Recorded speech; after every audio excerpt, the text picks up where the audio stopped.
Come by here, Martin Luther King. Come by here, Martin Luther King. Come by here, Martin Luther King. Your words we sing. Your words we sing. Sing this with us. Darkness cannot drive out darkness. Repeat. Darkness cannot drive out darkness. Darkness cannot drive out darkness. Darkness cannot drive out darkness. Only light can do that. Repeat. Only light can do that. Hatred cannot drive out hatred. Hatred cannot drive out hatred. Hatred cannot drive out hatred. Hatred cannot drive out hatred. Only love can do that. Only love can do that. Vengeance cannot heal our pain. Vengeance cannot heal our pain. Vengeance cannot heal our pain. Vengeance cannot heal our pain. Only justice can do that. Only justice can do that. Come by here, Martin Luther King. Come by here, Martin Luther King. Come by here, Martin Luther King. Come by here, Martin Luther King. Your words we sing. Your life we sing.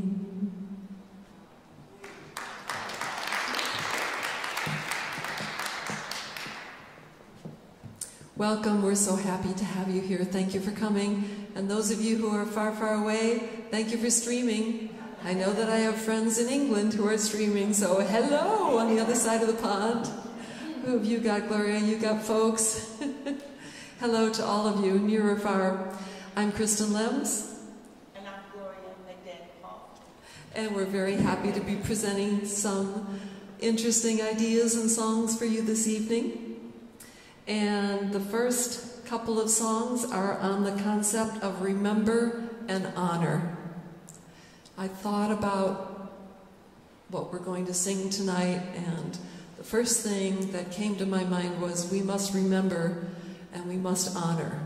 I'm going to sing a song that does remember and does honor.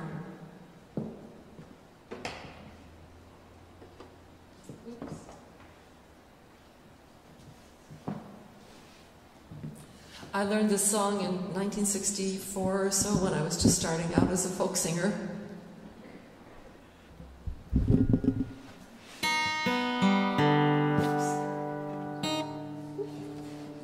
Glad I checked that.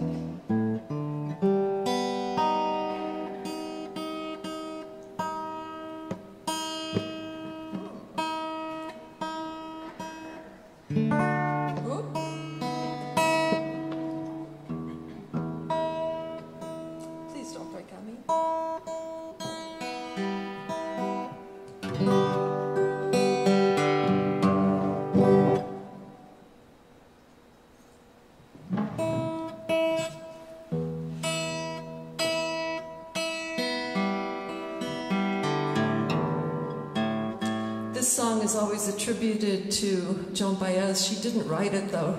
It was written by Richard Farina, or maybe it's Farina. I think it's Farina, who wrote many great songs and was the brother-in-law of Joan Baez. Her sister, Mimi Farina, was married to Richard Farina. Okay, you hearing the guitar? Maybe not. All right.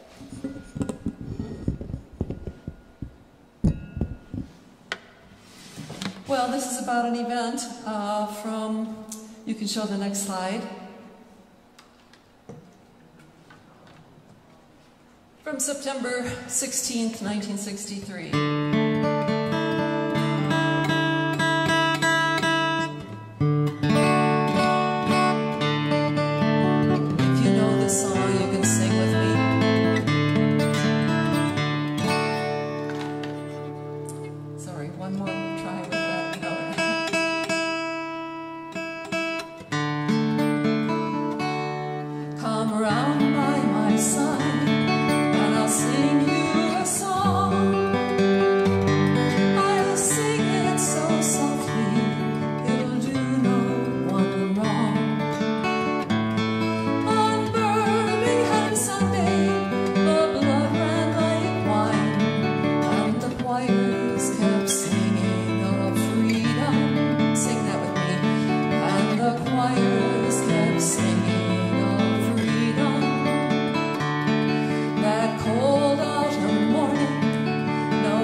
The clouds, they were gray, and the autumn winds blew. And Dennis McNair brought the number 22. The falcon of death was a creature she knew, and the choirs kept singing of freedom.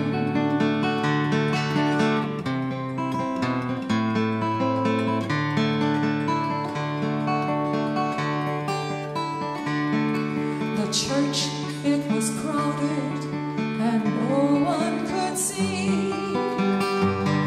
And Cynthia Wesley's dark number was 3. Her prayers and her feelings would shame you and me, and the choir kept singing of freedom.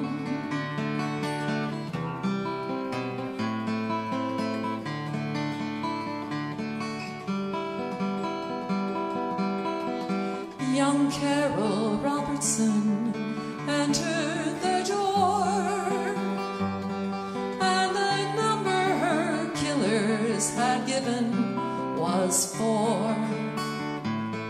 She asked for a blessing, but asked for no more, and the choirs kept singing of freedom.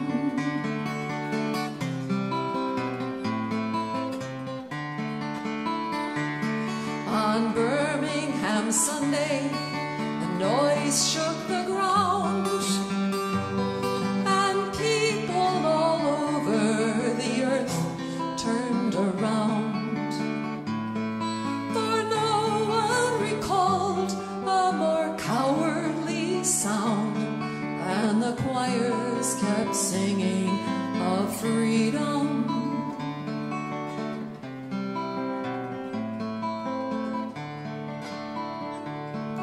In South Carolina, the deed was replayed as evil came stalking while parishioners prayed. 52 years later, is there no end to the hate? But the choirs keep singing of freedom, and the choirs keep singing of freedom.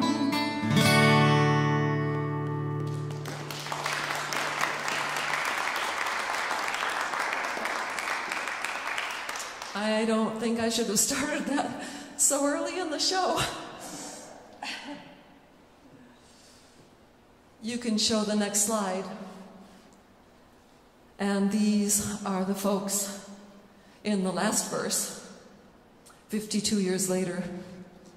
another killing in a black church at the Mother Emanuel in South Carolina in 2015.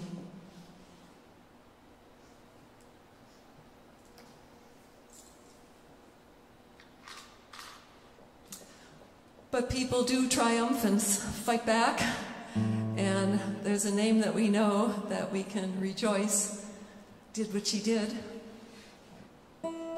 Let's see.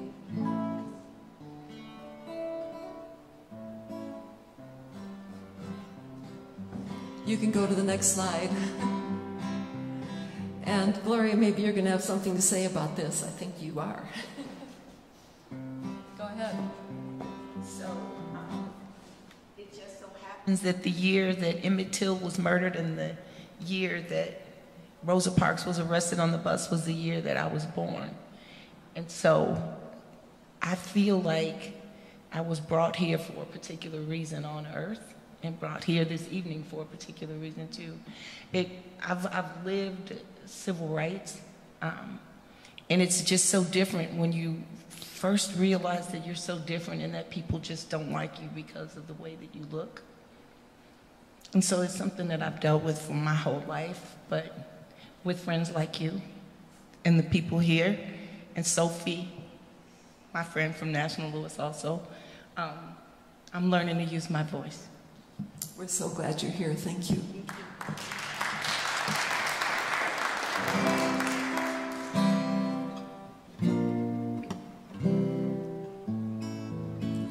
In Montgomery, Alabama, not a long time ago, a colored lady sat down on the bus.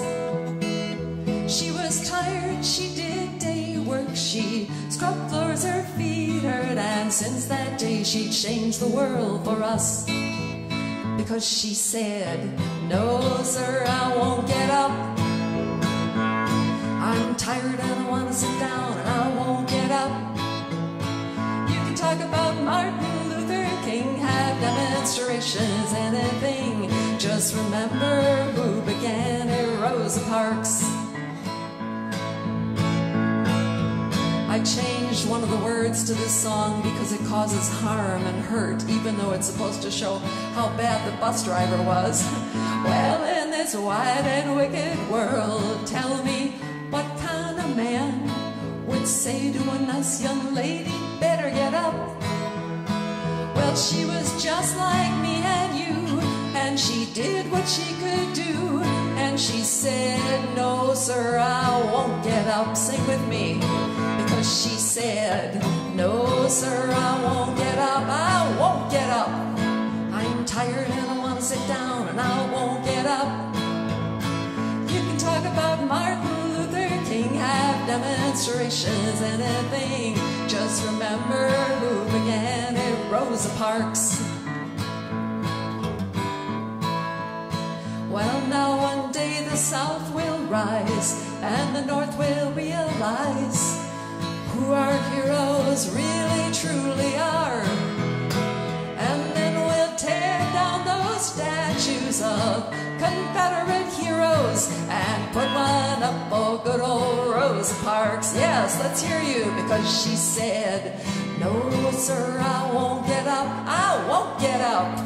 I'm tired and I want to sit down and I won't get up, I won't get up. You can talk about Martin Luther King, have demonstrations, anything. Just remember who began it, Rosa Parks. Man, here's some clapping, because she said, no sir, I won't get up, I won't get up. I'm tired and I want to sit down and I won't get up, I won't get up. You can talk about Martin Luther King, have demonstrations, anything. Just remember who began it, Rosa Parks.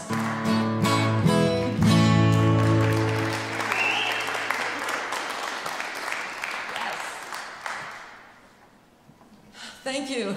I did record that song on my second album, and many people thought that I wrote it, and I always have to clear up that I didn't write it. I just sang it. It was written by a woman from St. Louis named Dee Werner. She was a white woman, and she was a civil rights activist of her own. And I I heard it at the second National Women's Music Festival, where she sang it probably for the first time for a large audience. And immediately a lot of us wanted to learn it. And Susan, I was going to say Sontag, a lot of other people have recorded it.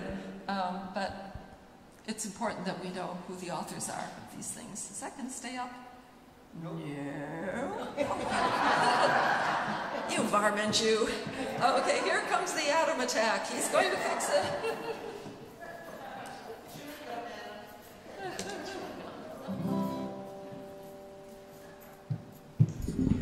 Thank you, Adam.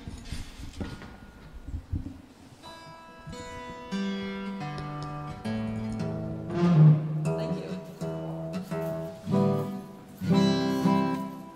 All right. Where did I put that? Pick. Gloria, why don't you talk for a minute while I get the pick? Okay. So after this next song that Kristen sings, I'm actually going to read my book, and it's called Gloria Finds Her Voice. And it's the story. I can give you a little bit of context. So when my father was born, he was born in Texas in a little country town, and that town was called Crockett. And what happened was his family never left that farm after slavery ended. So even though it was the 1930s, they were still on the same farm as sharecroppers. So as a little boy, when he was able to walk, he was working in a cotton field. In addition to that, my grandmother, his mother, passed away in childbirth because there wasn't a doctor who would see a black woman who was having a child. And so he was 7 when his mom died, and he was working. And so it's like a miracle that I'm even here. And when I read the story, I'll describe what it was like for me. And even though it's a children's book, I didn't make it as gory as it actually was because little kids would be reading it. But you'll see what a miracle it is that I'm even able to stand here and speak to you tonight. Great. And while I'm singing this next song, Adam, you can change to the other PDF of Gloria's book. So the reason that we put the next song I'm going to sing together with Gloria's book is because when you think about what it is that's going to make you care about other people, it's developing empathy. And empathy is hard won. It's part of critical thinking. It's being able to remove yourself from your own circumstances and imagine yourself in other circumstances. And one of the best ways we do that is through literature, through reading. And when children read about children from other places, they begin to develop empathy. But I also love the next song I'm going to sing because it's all about empathy, and it's by a remarkable songwriter named Holly Near, absolutely remarkable, stunning hero. And she wrote this song during the Vietnam War. I think she wrote it in 73 or 74, and it was on her very first album, which I got, and she was part of the Indochina Peace Campaign, and went to Indochina and talked to the Vietnamese and so on. But there are other verses in it too, and as I often do, as you know if you know me, I rewrote it. I didn't really rewrite it, I just added, I changed a verse and I added a verse. So I hope I can see it from here. Yeah.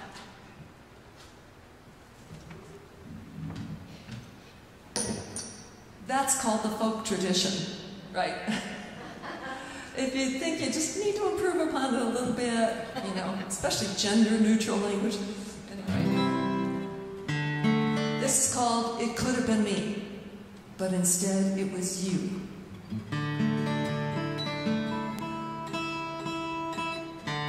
It could have been me, but instead it was you. So I'll keep doing the work you were doing, as if I were too. I'll be a student of life, a singer of songs, a farmer of food, and a writer of wrong.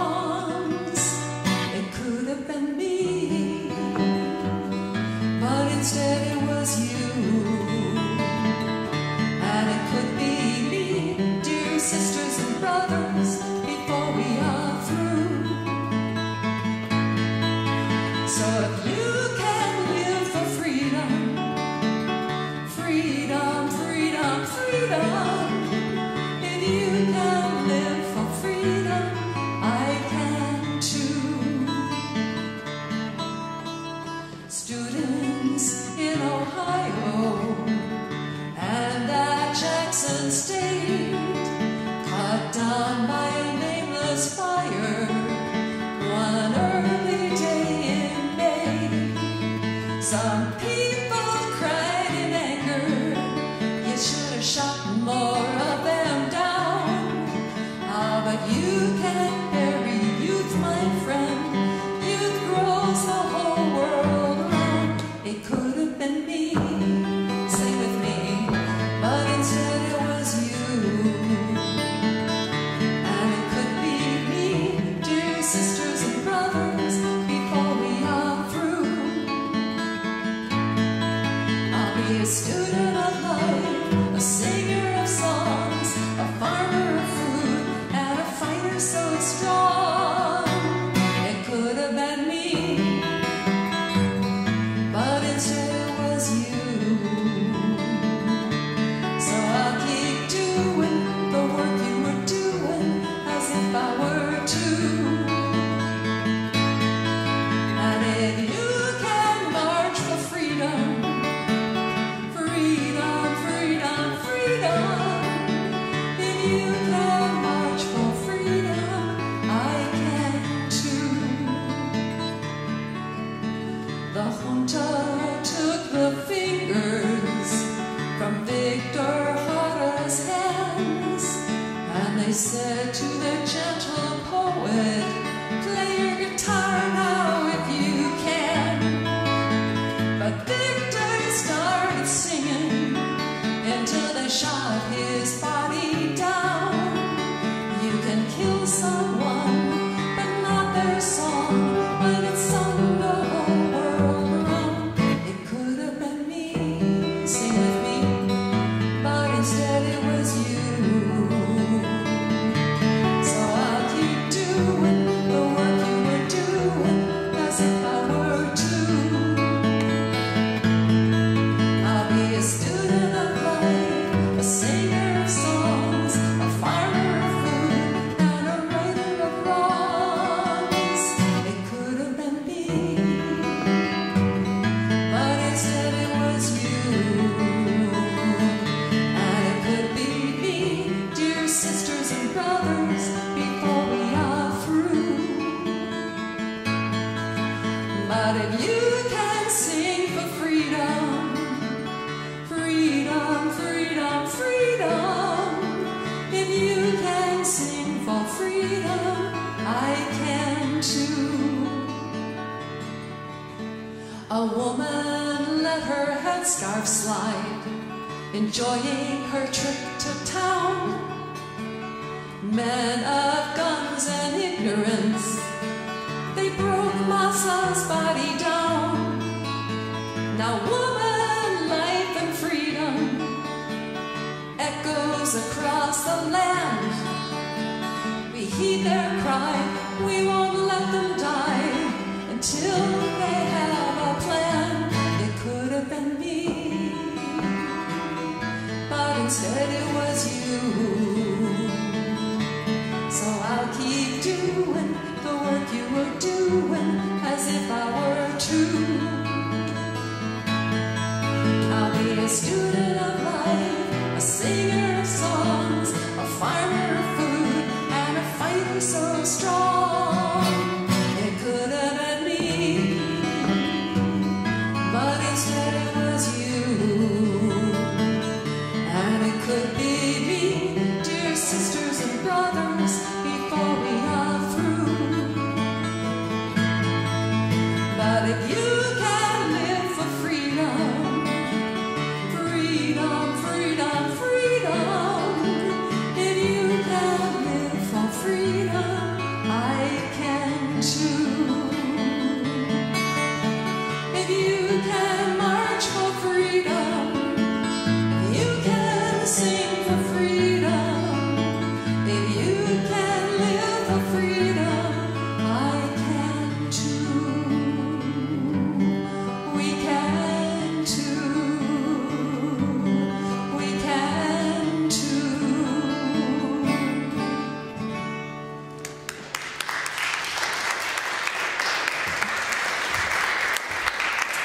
especially in honor of the Persian New Year, which was just 3 days ago, Nowruz, and the heroic women of Iran who are not going to be stilled. Maybe this time they'll bring down that horrible regime.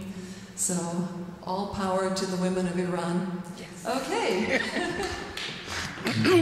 So, the title of my book is Gloria Finds Her Voice.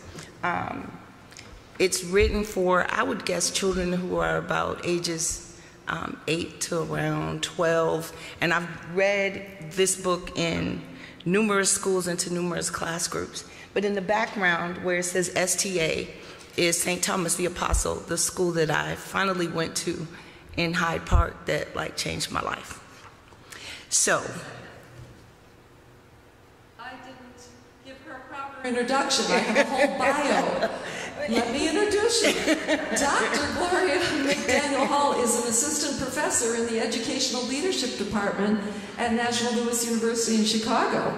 She is a special guest at this upcoming concert. Don't miss her special appearance, and you're not.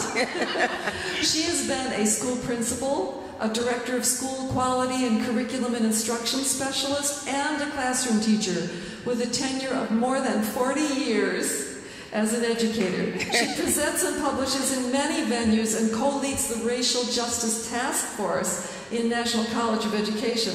Dr. McDaniel Hall believes that education is the human rights issue of our time, and she has devoted her life to equity for all members of the school community. She's written 2 children's books, and you'll be fortunate enough to hear one in a moment.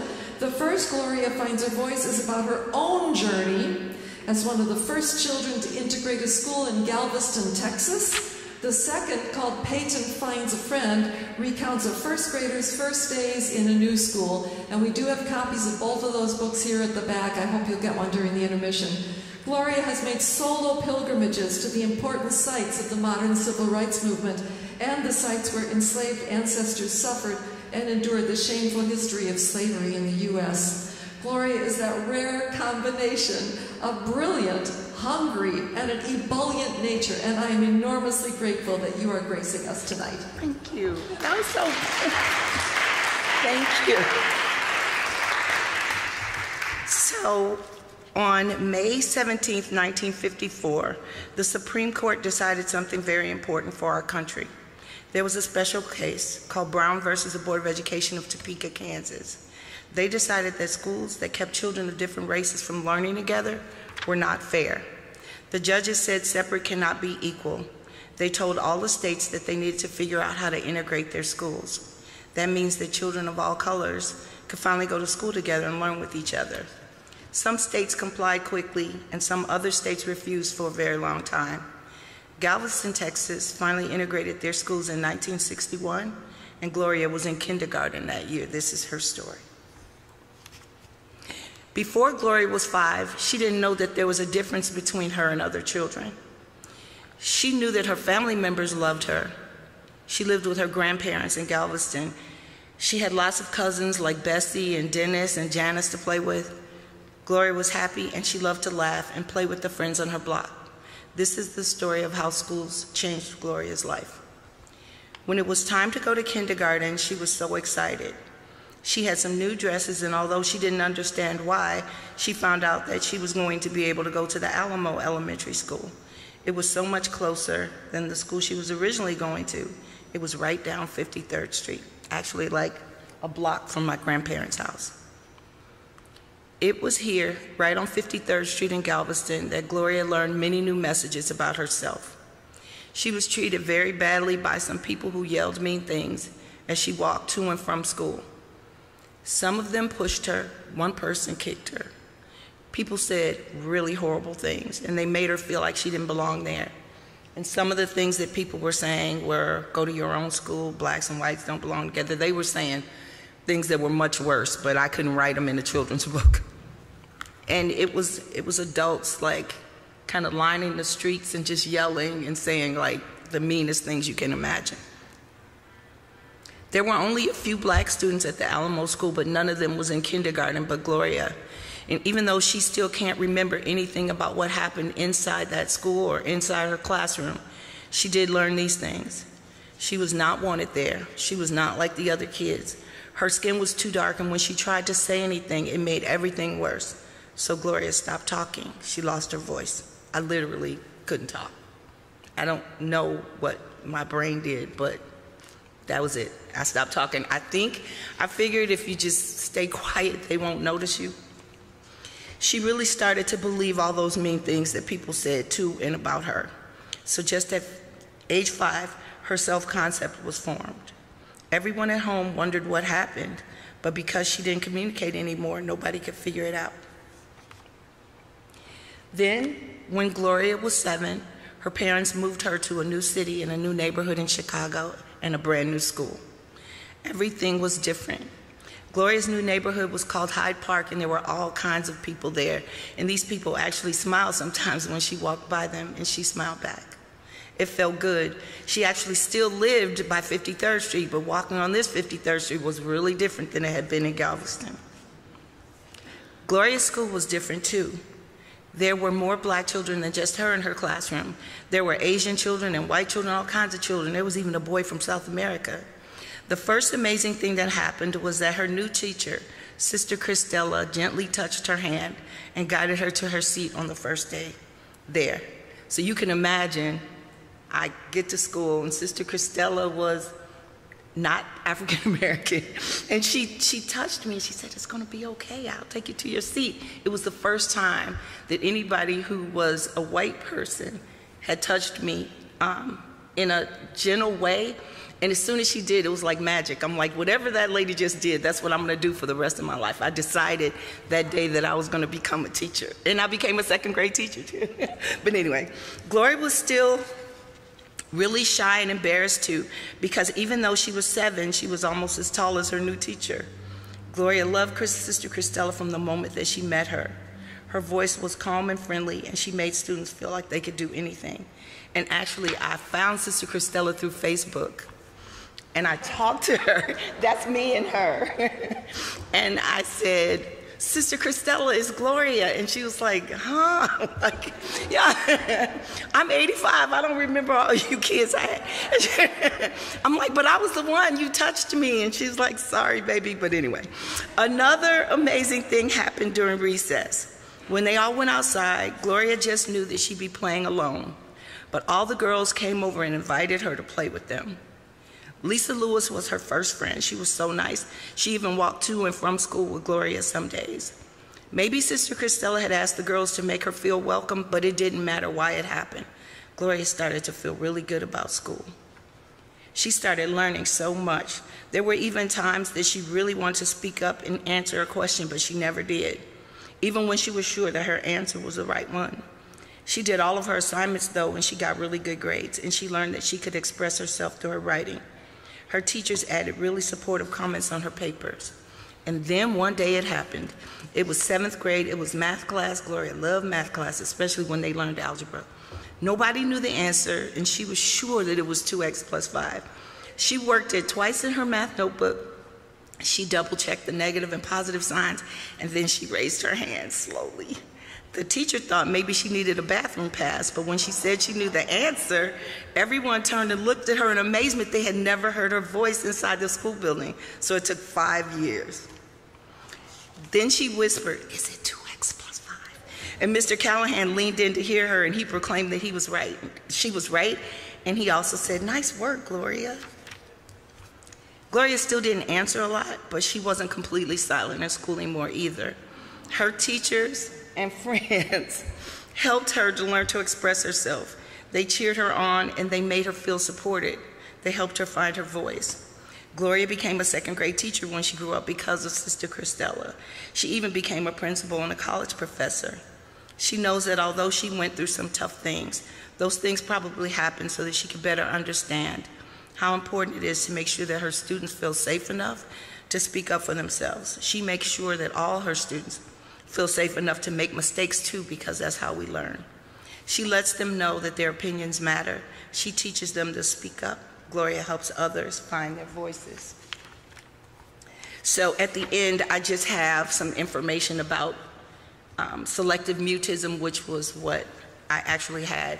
And then I have a picture of my best friend, Lisa, who was the first person who let me play rope with her in 2nd grade, and she's actually still my best friend. And we still live near each other. I took her some potato salad the other night. But thank you all so much.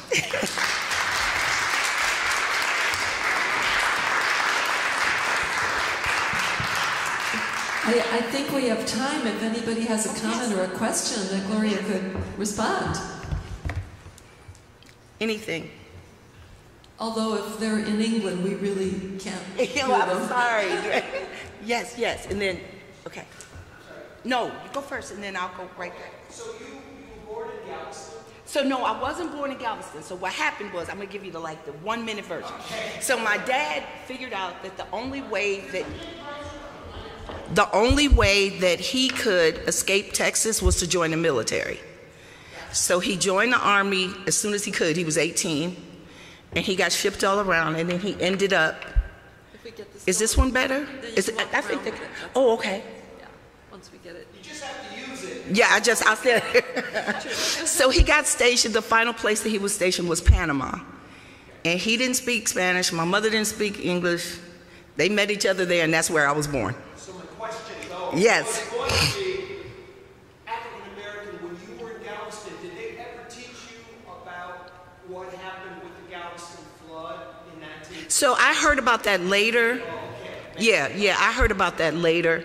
I didn't even know about Juneteenth, and I was right near the place where the Juneteenth announcement happened. I didn't learn about those things until I was an adult. Yeah, thank you. But anyway, but my mother, when they came back to the United States, was so culture shocked about the weather and everything that was happening here that they took me and my little brother, by then I had a little brother, and left us in Galveston, and that's why I ended up having to go to school there. Yes. No, so most of it were actual old pictures of me, and I found an artist on the internet, and I just sent it to him and said, make it look just like these pictures do. So even the cover, it was a picture of me in 2nd grade. But it was an artist. He's actually in Nigeria, but we did stuff through the internet. Is amazing. Yes.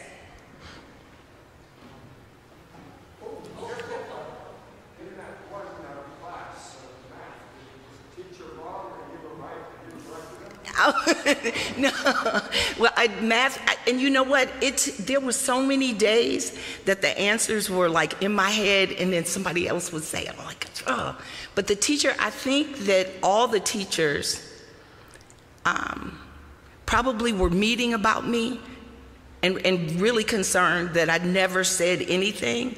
And I think they were trying strategies, and I think I don't know, he might have called on me. I just remember that was the day that I opened my mouth, and I will never forget the answer, the day, the setup, that part. Thank you. Yes, ma'am. So, and that's a great question. And so, it was minimal at home. And you know what? It was also the time where kids were supposed to be seen and not heard anyway. So they just thought I was just really shy, but I just was not talking. If it was, something hurt or I wanted something for dinner, I might say a couple words, but there was something about walking into a school building.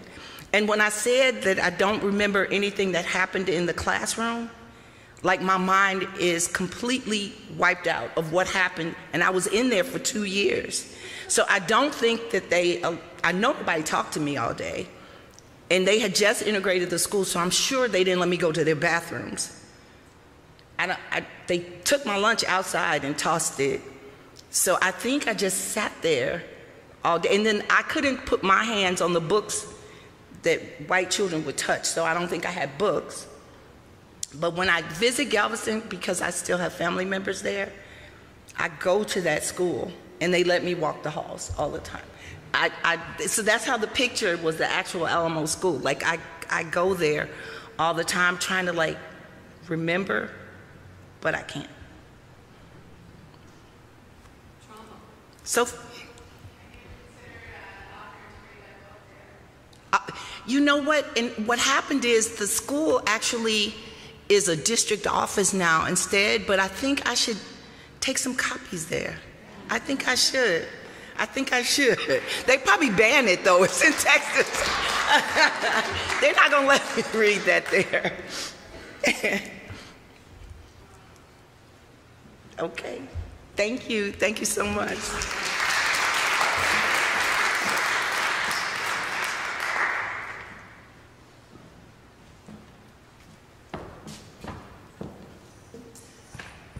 One of the things that both Gloria and I are in the business of doing is trying to support our students' self-image and identity. And it's so very, very important that you feel like a worthy, loving, lovable person. And many children have to make up a lot of bad self-image and turn it around, and it takes a long time. And there's a song that I'd like you to sing with me 3 times. I think it's the next slide, if I'm not mistaken. Or maybe 2 slides further. And, oh, after this one. Yeah. Oh, after that. Wait a minute. We changed the order. I won't say messed up the order. We altered the order. Maybe it's the next one. No? Okay, here it is. I used to sing at the People's Church. It was a Unitarian church in Uptown. And I learned this song there. It was kind of sung as a chant, and I think it's really important and beautiful. And I'd like you to sing it with me. You'll figure it out real quick. It's by Libby Roderick, and it's really for the healing that all of us and any of us are going through at any age. How could anyone ever tell you you were anything less than beautiful? How could anyone ever tell you you were less than whole? How could anyone fail to notice that your loving is a miracle? How deeply you're connected to my soul. That's it, very simple, try it. How could anyone ever tell you you were anything less than beautiful? How could anyone ever tell you you were less than whole? How could anyone fail to notice that your loving is a miracle? How deeply you're connected to my soul. This time let's hear some harmony. How could anyone ever tell you you were anything less than beautiful? How could anyone ever tell you you were less than whole? How could anyone fail to notice that your loving is a miracle? How deeply you're connected to my soul. That was so pretty once more. How could anyone ever tell you you were anything less than beautiful? How could anyone ever tell you you were less than whole? How could anyone fail to notice that your loving is a miracle? How deeply you're connected to my soul. How deeply you're connected to my soul. And I think we'll take a 15-minute break now. It feels right.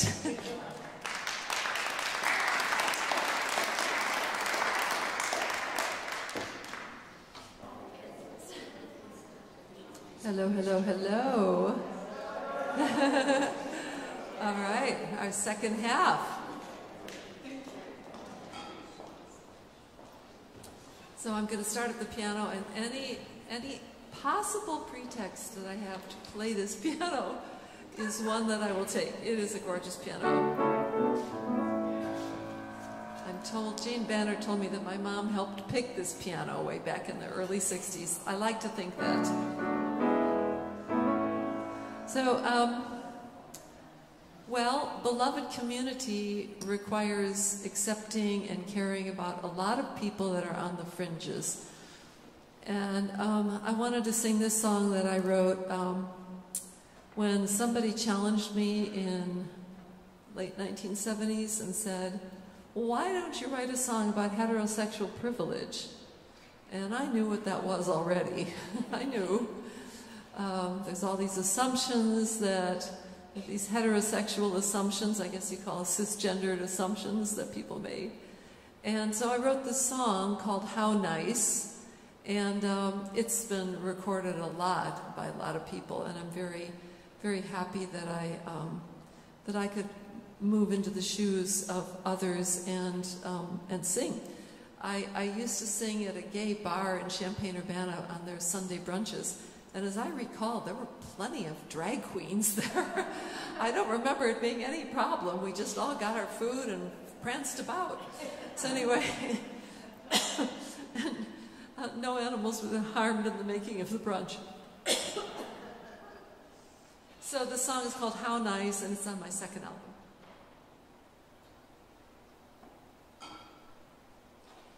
How nice, a tender, untried feeling is growing in his heart when he sees his lover's glances. How nice, she finds him quite appealing, but holds herself apart, still prefers not to take chances. He finds her name in poetry, she finds him on TV. They cast themselves as famous lovers back through history. But if both of them were women, or if both of them were men, who would be their famous lovers then? How nice, they're starting to go steady. He calls her every day, and they're going out together. How nice, their parents think they're ready. It would happen anyway. You can't hold them back forever. He's proud of her intelligence. She's proud of his physique. They're proud to be in public. At the prom, they're cheek to cheek. But if both of them were women, or if both of them were men, where could they dance together then? They're feeling so romantic. They're kissing on the street. They see no one but each other. Ah, nice. No reason to get frantic. It's really pure and sweet. They look like sister and brother. They stand in lines for movies, and they hold each other tight. With other couples, hand in hand under the lights. But if both of them were women, or if both of them were men, where could they show affection then?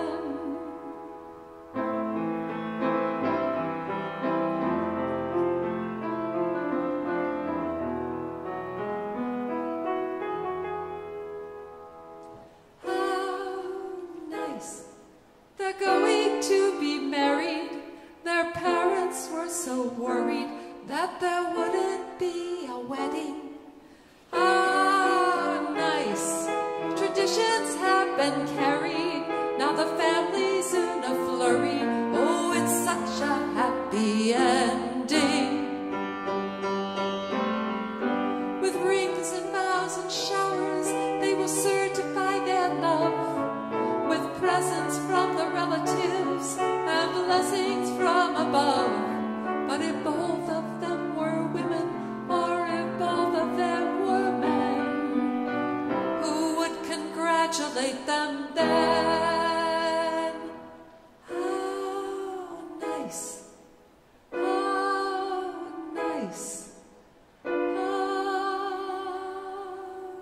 nice.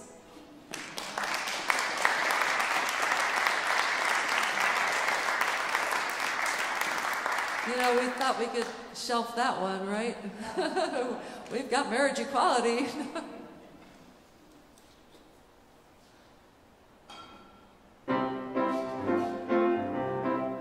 Laura Nero.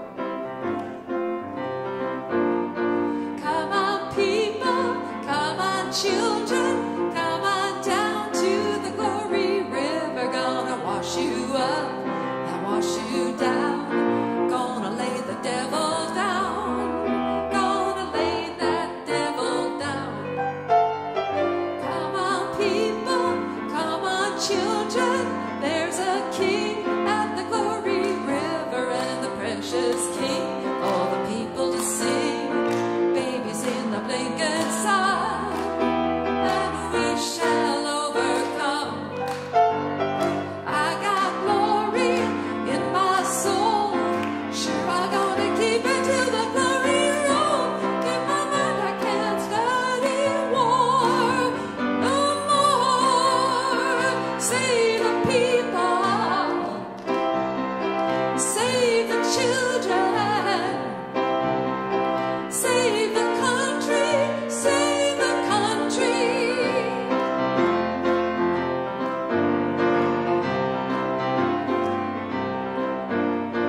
Come on, people, sons and brothers, keep that dream. For your sisters and your brothers, gonna keep that dream.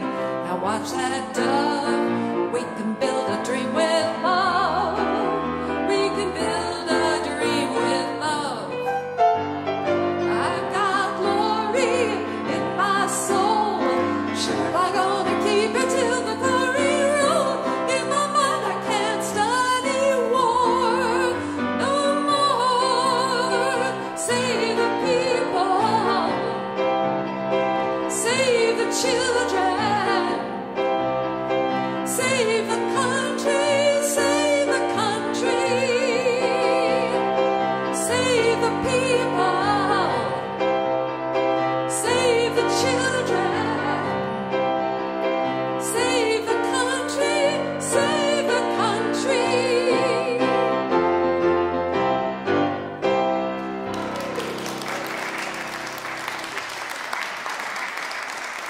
All right. Thank you. Thank you so much.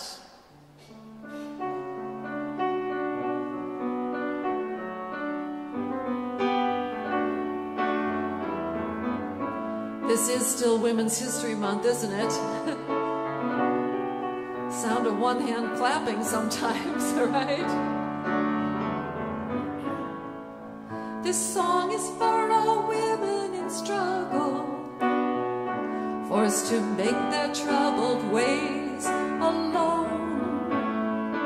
In the courts, in the homes, and in the factories, our heroines unnamed and unknown. They knew they'd never change the world without fighting, even though they had a lot to lose.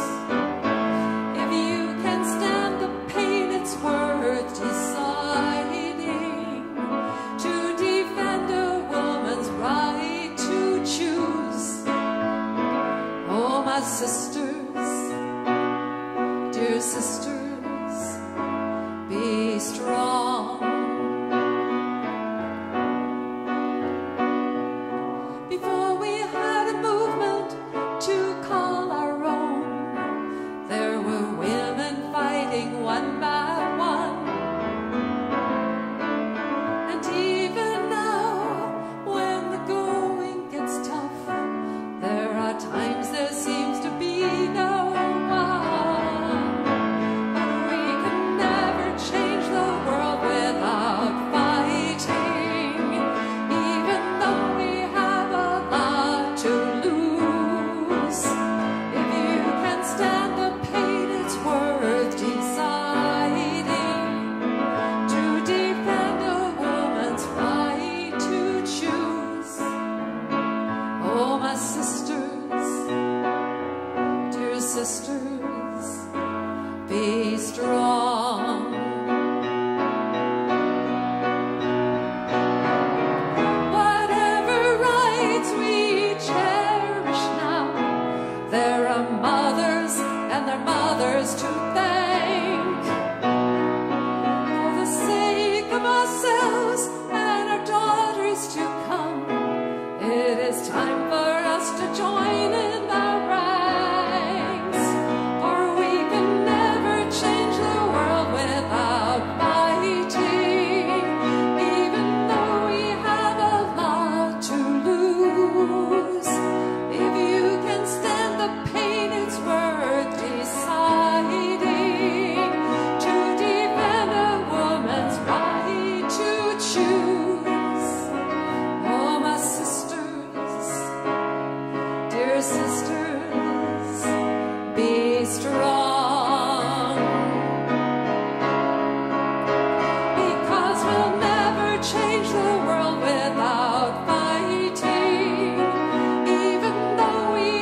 to choose.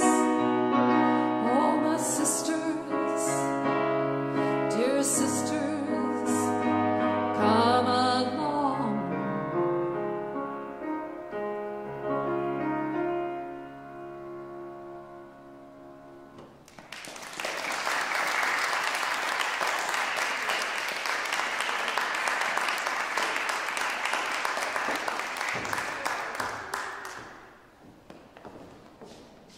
Okay. So, even though it's not Black History Month, I celebrate Black History Month every month because I feel like I missed so much. I'm trying to catch up. And like Kristen said, last summer I put together my own Black History tour, and I went to visit that church in South Carolina where the people were murdered that you showed on the screen.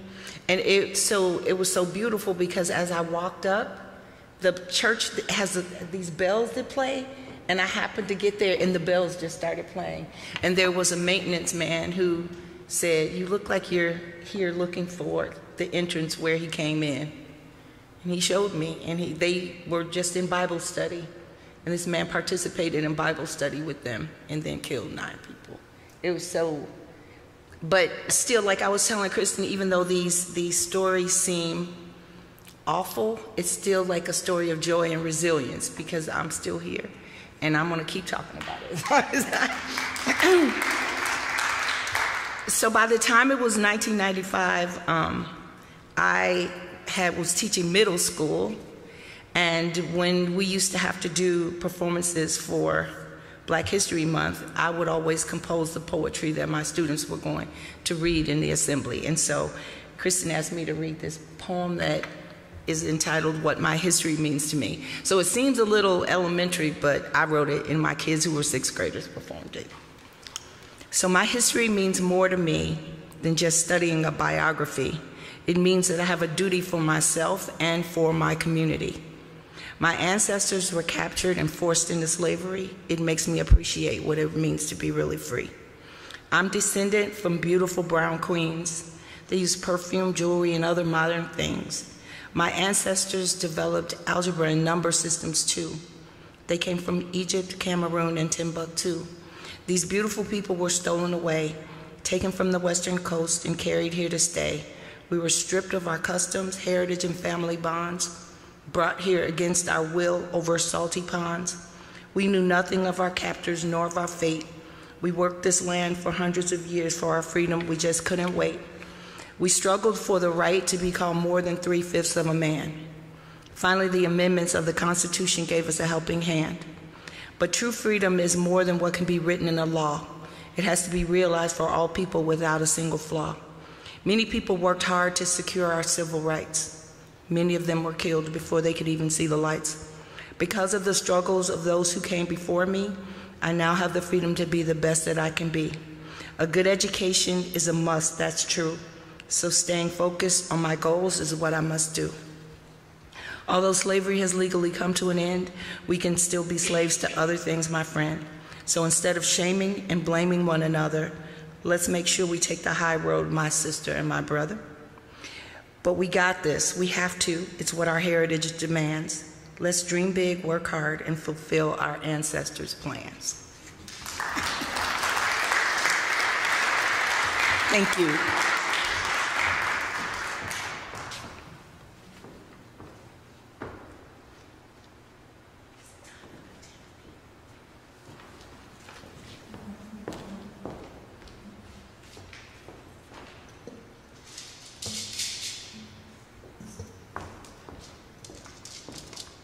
What do I need to do that I'm not doing? Thank you.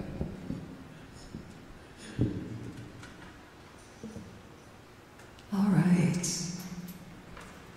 Who knows what this thing is? Yeah, Gloria asked me earlier, is it easy to play? And I said, oh, it's just so easy. But it's hell to tune.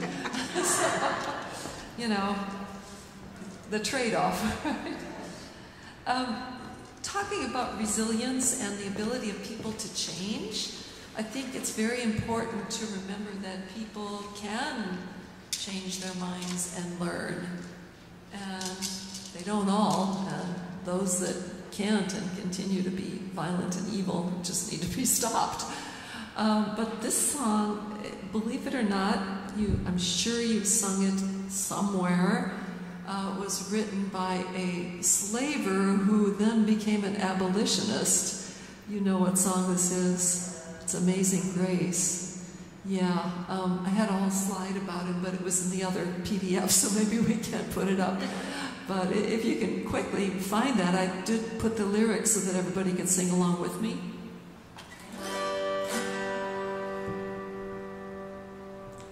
So I read up on him quite a bit before this evening because I wanted to make sure I got my facts right, because I'm horrible at that.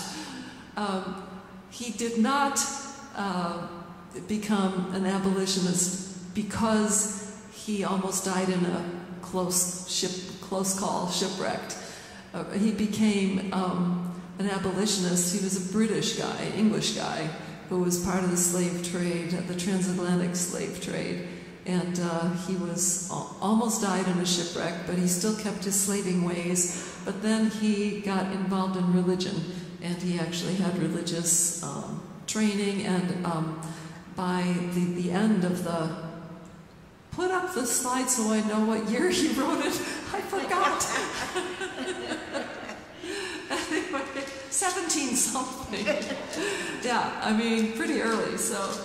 But by the end, he was an active abolitionist in England. And that's important. That's very important that we know that, I think. So if you can find that, well, you probably all know the song anyway, right? So yeah, just sing it with me, all 4 verses. Oops. Amazing grace, how sweet the sound that saved a wretch like me. I once was lost, but now I'm found, was blind, but now I see.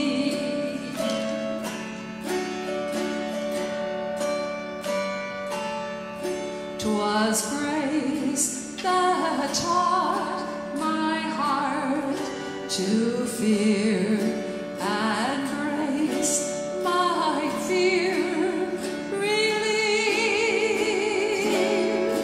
A precious thing, that grace appeared the hour I first believed.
that was some of the prettiest singing along of the whole evening. Thank you so much. That was just beautiful.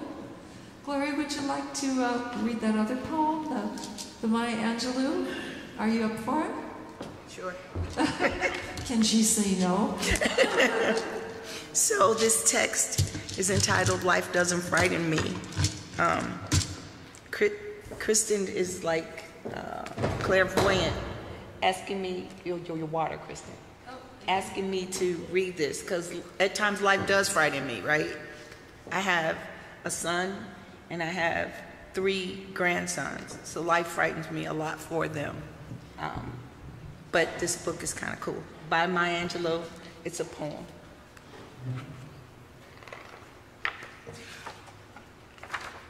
Shadows on the wall, noises down the hall.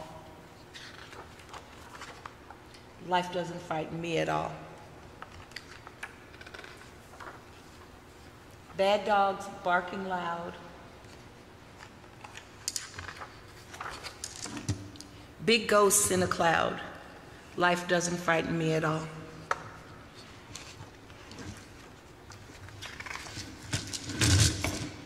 This instrument does, though.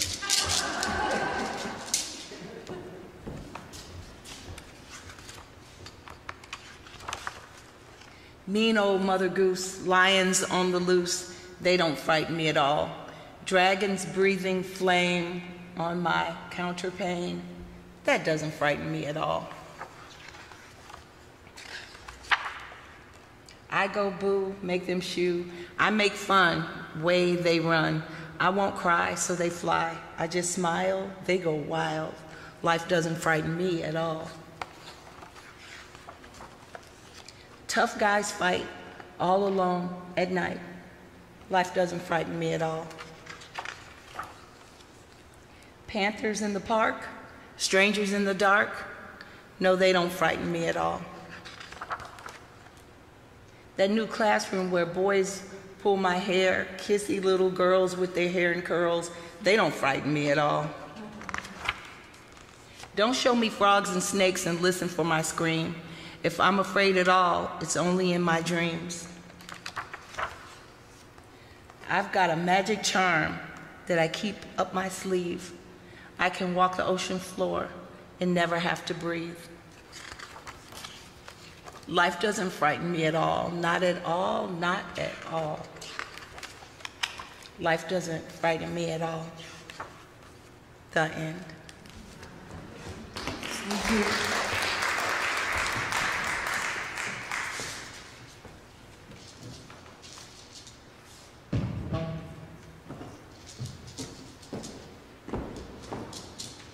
We were talking about how Maya Angelou also had selective mutism for a while from the kinds of early trauma she experienced.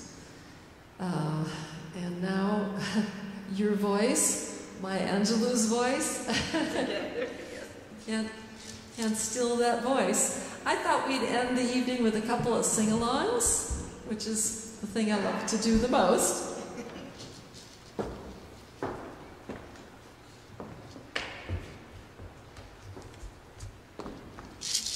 And those of you who are joining us from afar, thank you for coming, and also Sahaf Torkum, if you're observing Ramadan, which I know some of you are. I hope you had a very nice feast, nice breaking of the fast. And we want to make sure that if you would like to be in touch with Gloria or with me, come to our future gigs, wherever we happen to be doing stuff alone or together, please drop your card in that fishbowl thing back there. Actually, it's laundry detergent thing. And special thanks to Adam. Thank you, the most Adam. amazing man. I don't know how he does it. Like, you know, just mention 3 minutes before the show. Oh, by the way, there's a PDF I sent you. I said, oh, okay. Now, what do you want? You're coming up to take a bow, aren't you? But nevertheless, since he came up here to change the mic, let's give him another hand.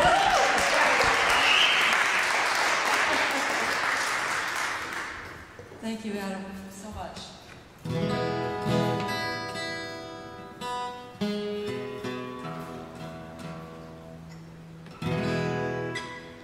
turning back. No turning back. No turning back. We're working for a better world. No turning back. No turning back. No turning back. We're working for a better world. Get my bombs.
She told me to just stand.